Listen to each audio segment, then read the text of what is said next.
Hello and welcome to Skill Techathon. This is SQL Interview Questions and Answer Series. Today we are going to look into one of the SQL interview question. So we have been given an input table where we have reading ID, sensor ID, reading time and temperature.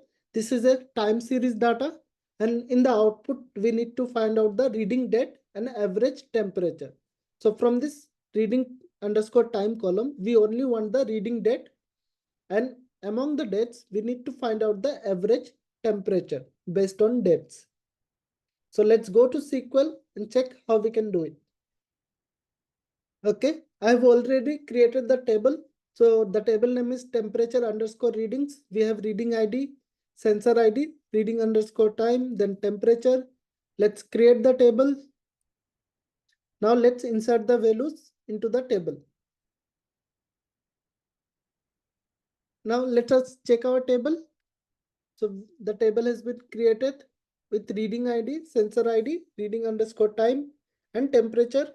We have 10 records, and this is a time series data. We need to find out the average temperature based on the dates.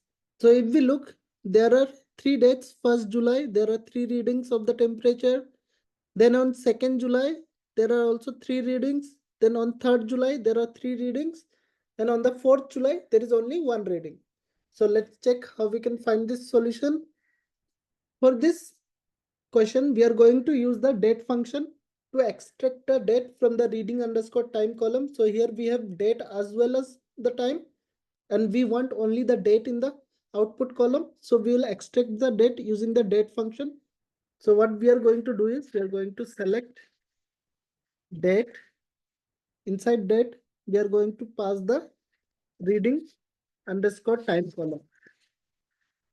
Now we'll give it as an alias as reading underscore time only. So let's give it as an alias reading underscore time. Now what this function does is date in the bracket reading underscore time as reading time. So this converts the reading time column, which is type of timestamp, into a date type, effectively removing the time part and keeping only the date. And the result table is we are labeling it as reading underscore time. Now we'll write it for average. So AVG, it's very simple. We can use the aggregation function average.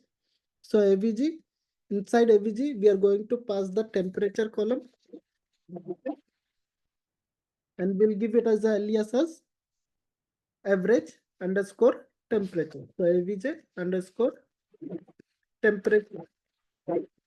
Okay, now what this function does is this calculates the average temperature for each readings actually, each group of readings, and the result is loaded into average underscore temperature column, which we have given as a alias. Now we need from the table temperature underscore readings. Okay, let me remove this gap. Okay.